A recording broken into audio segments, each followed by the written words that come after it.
अधूरी मोहब्बत। दीपक और ज्योति बचपन से साथ थे।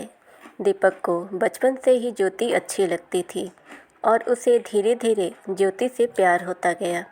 लेकिन दीपक का प्यार एक अधूरी मोहब्बत बन के रह गया। तो क्या है दीपक की अधूरी मोहब्बत की कहानी? आखिर क्यों दीपक की ये कहानी एक अधूरी मोहब्बत बनकर रह गई? जब ज्योति छोटी थी तब ज्योति के पिता ने नया घर बनवाया था। ज्योति के घर के सामने दीपक का घर था। तब दीपक 6 साल का होगा और ज्योति करीब 4.5 साल की होगी। ज्योति और दीपक साथ खेलते थे और एक ही स्कूल में जाते थे। दोनों बचपन से साथ बड़े हुए और अच्छे दोस्त बन गए थे। ज्योति के पिता हमेशा ज्योति से दीपक के साथ ही रहने को कहते थे, क्योंकि ज्योति और दीपक के परिवार के पड़ोसी होने के कारण अच्छे संबंध थे। धीरे धीरे दोनों साथ बड़े हो रहे थे। कब दीपक को ज्योति से प्यार हो गया उसे पता ही नहीं चला।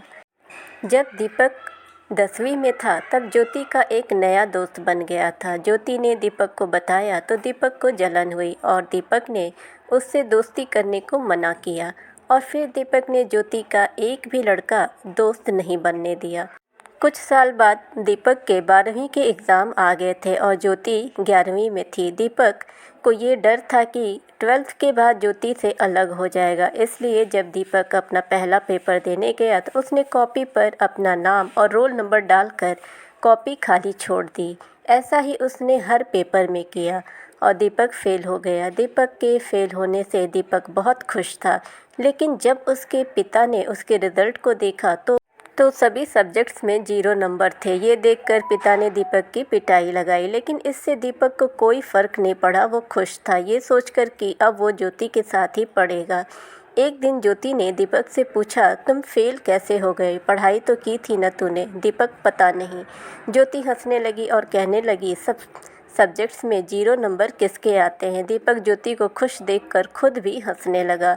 दीपक ने अभी तक ज्योति को नहीं बताया था कि वो उससे प्यार करता है। दीपक को लगता था कि ज्योति उसके इतने क्लोज़ है, इसलिए वो भी उससे प्यार करती है। 2 महीने बाद स्कूल स्टार्ट हुए। दीपक और ज्योति स्कूल जाने लगे। तब निकलते वक्त दीपक के पिता गुस्से में बोले, अच्छा लग रहा है दोबारा उसी क्लास में आकर? तब ज्योति ने दीपक के पिता से कहा, अरे अंकल जी, अब आप उसे सुबह से क्यों डांट रहे हो? दीपक की मम्मी पापा ज्योति को अपनी बेटी जैसा ही मानते थे और उससे बेहद प्यार करते थे। दीपक की माँ तो ज्योति की माँ से कहती रहती थी कि ज्योति हमारी ही बहू बनेगी। दीपक और ज्योति स्कूल पहुँचे। दीपक को सभी चिढ़ा रहे थे और वो हंस रहा था, लेकिन उससे दीपक को कोई फ़र्क नहीं पड़ रहा था। उसे तो इस बात की खुशी थी कि अब वो ज्योति के साथ बैठा है। और उसके बाद पूरे साल दीपक और ज्योति की दोस्ती एक भी लड़के से नहीं होने दी। कोई लड़का उससे बात भी करता तो दीपक को गुस्सा आ जाता था। कई बार तो इस चक्कर में दीपक की लड़ाई भी हुई। 1 साल में दीपक के कई झगड़े तो हुए ही और कई बार टीचर्स से और उसके पेरेंट्स से पिटाई भी हुई। इतनी कंप्लेन हुई दीपक की और फिर 1 साल निकला और ज्योति दीपक दोनों 12वीं में अच्छे नंबर से पास हो गए। अब ज्योति ने दीपक से पूछा, क्या करना है तुम्हें अब आगे? दीपक, जो तुम करोगी साथ में मैं कर लूँगा। ज्योति ने कहा, मुझे बीएससी करनी है। दीपक ने भी कहा, ठीक, बीएससी कर लेंगे। और फिर दोनों ने एक ही कॉलेज में एडमिशन लिए। दीपक और ज्योति कॉलेज जाने लगे। कुछ दिन बीते और वहाँ पर नए दोस्त मिले, मगर दीपक को किसी दोस्त की ज़रूरत ही नहीं थी। वो ज्योति के साथ खुश था, लेकिन ज्योति ने नए दोस्त बनाए जिससे दीपक को प्रॉब्लम हुई। क्लास में एक लड़का था राज, जो कि बहुत ही हैंडसम और स्मार्ट दिखता था। ज्योति को राज पसंद आ गया था और ज्योति उसे अपना बॉयफ्रेंड बनाने की सोचने लगी थी, लेकिन इस बात का पता ज्योति ने दीपक को नहीं चलने दिया। कुछ दिनों बाद ज्योति ने राज को प्रपोज़ कर दिया और राज ने भी ज्योति का प्रपोज़ल एक्सेप्ट कर लिया, लेकिन दीपक को इसकी भनक तक नहीं थी। मगर कुछ दिनों बाद पूरी क्लास को पता चल गया था कि ज्योति राज की गर्लफ्रेंड है। एक दिन राज क्लास में ही बैठा था और 2 लड़के आपस में बात कर रहे थे और दोनों बात करते करते कहने लगे कि राज की गर्लफ्रेंड ज्योति है। दीपक ने सुन लिया और उन दोनों से कहा, क्या बोल रहे हो तुम दोनों? ये अभी दोनों लड़के ने जवाब दिया और कहा, ज्योति तेरी बेस्ट फ्रेंड राज की गर्लफ्रेंड है और पूरी क्लास को पता है, तुझे नहीं पता क्या। दीपक को गुस्सा आ गया और दोनों लड़कों से लड़ने लगा। इतने में ज्योति आई और दीपक को झगड़ते देख दीपक से कहने लगी, क्या हो गया है, क्यों लड़ रहे हो।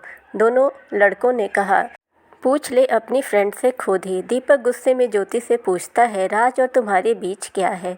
ज्योति, सॉरी, मैंने तुमसे छिपाया। इतना सुनकर ही दीपक समझ जाता है और ज्योति को गुस्से से देखकर क्लास से चला गया। दीपक का दिमाग खराब हो गया था और वो सीधा राज के पास गया और उससे ज्योति से दूर रहने को बोला, लेकिन राज ने भी कह दिया, गर्लफ्रेंड है मेरी, क्यों दूर रहूं उससे। दीपक राज से भी लड़ने लगा और राज को थप्पड़ मार दिया। राज ने भी सामने से मारा और बहुत बढ़ गई बात। किसी ने जाकर ज्योति को बताया। ज्योति भागकर दोनों के पास पहुंची और दोनों को अलग किया और दीपक से कहा, क्या हो गया है तुम्हें, अंदर क्लास से लड़कर आए हो, अब यहाँ राज के साथ लड़ने लगे। दीपक ने ज्योति से गुस्से में बोला, तुम इससे बात नहीं करोगी। ज्योति, क्यों। दीपक, क्योंकि मैं कह रहा हूँ मुझे नहीं पसंद है। दीपक, वो मेरा बॉयफ्रेंड है और मुझे पसंद है वो। दीपक, ठीक है, आज तुम्हें दोनों में से किसी एक को ही चुनना होगा, तो तुम इससे बात करना बंद कर दो या मुझसे। ज्योति, पागल जैसी बात मत करो। दीपक गुस्से में चिल्लाकर फिर बोला, मैं या ये। ज्योति को भी गुस्सा आ गया और उसने कह दिया, ठीक है, मैं नहीं छोड़ सकती राज को। दीपक का जो गुरूर था कि ज्योति उसके लिए कुछ भी कर सकती है, वो गुरूर अब टूट गया था और साथ ही दीपक का दिल भी। दीपक वहाँ से चला गया और रास्ते में रोने लगा। दीपक ने ज्योति का नंबर डिलीट कर दिया और कॉलेज जाना भी बंद कर दिया। वो 3 दिन बाद ज्योति दीपक से मिलने उसके घर आई और दीपक से बात करने की कोशिश की। दीपक को सॉरी भी बोली, लेकिन दीपक ने ज्योति से बात नहीं की। कुछ दिन बाद दीपक कॉलेज गया। ज्योति ने वहाँ भी दीपक से बात करने की कोशिश की, लेकिन वहाँ भी दीपक ने ठीक से बात नहीं की। धीरे धीरे दीपक और ज्योति दूर हो गए और दोस्ती भी लगभग ख़त्म ही हो गई थी। ज्योति भी राज के साथ खुश थी, इसलिए दीपक ज्योति को खुश देखकर ज्योति से दूर ही रहा। दीपक समझ गया था कि किसी का प्यार ज़बरदस्ती नहीं पा सकते। करीब 1 साल बाद ज्योति दीपक के पास आई रोते रोते। दीपक छत पर था। ज्योति छत पर जाकर उसके सामने ज़ोर से रोने लगी और दीपक ने गले लगा लिया।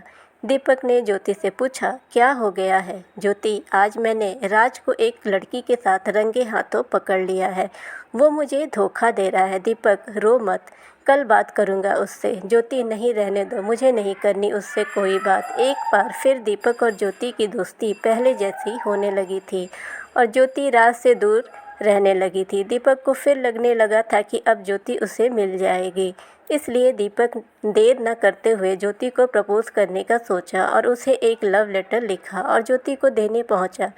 लेकिन दीपक अपना लेटर ज्योति को दे उससे पहले ज्योति दीपक से खुश होकर कहने लगी, राज आया था और उसने माफ़ी मांगी, रो रहा था वो, और शादी करने को कहा। दीपक ने ये सुनकर ज्योति से कहा कि तुम खुश हो ना अब। ज्योति, हाँ, मैं बहुत खुश हूँ, ज्योति ने उत्तर दिया। दीपक ज्योति की झूठी हंसी दिखाकर वहाँ से चला गया और घर जाकर रोने लगा। करीब 1 महीने बाद ज्योति की सगाई होती है, लेकिन दीपक उस दिन घर से चला जाता है और ट्रेन की पटरी के किनारे बैठकर रोता रहता है। दिल को समझाने की कोशिश करता है कि उसकी किस्मत में ज्योति नहीं है। एक बार फिर दीपक की मोहब्बत अधूरी मोहब्बत बनकर रह जाती है। क्यों ज्योति दीपक को देख रही, लेकिन दीपक कहीं नहीं दिखाई दिया।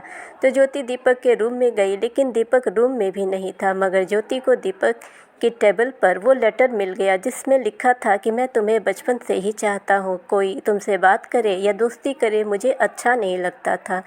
मैं तुमसे बहुत प्यार करता हूँ और तुमसे दूर नहीं रह सकता। क्या पता है तुम्हें, 12वीं में भी तुम्हारे साथ पढ़ने के लिए पेपर्स में कुछ नहीं लिखता था मैं। आई लव यू ज्योति, मुझसे शादी करोगी। लेटर पढ़ते ही ज्योति के होश उड़ जाते हैं और अब ज्योति की समझ में आ जाता है कि क्यों दीपक उसे किसी से बात नहीं करने देता था और सबसे लड़ता रहता था।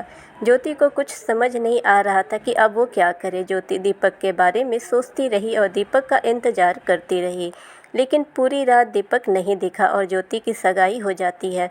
सुबह दीपक आता है और घर में कह देता है कि दोस्त के यहाँ रुक गया था और नहीं आ पाया। सुबह ज्योति दीपक के पास जाती है और लेटर दिखाते हुए कहती है, ये क्या है। दीपक कुछ नहीं और लेटर लेकर फाड़ देता है और कहता है, ये सब पुरानी बातें हैं और सॉरी मैं तुम्हारी सगाई में नहीं आ पाया।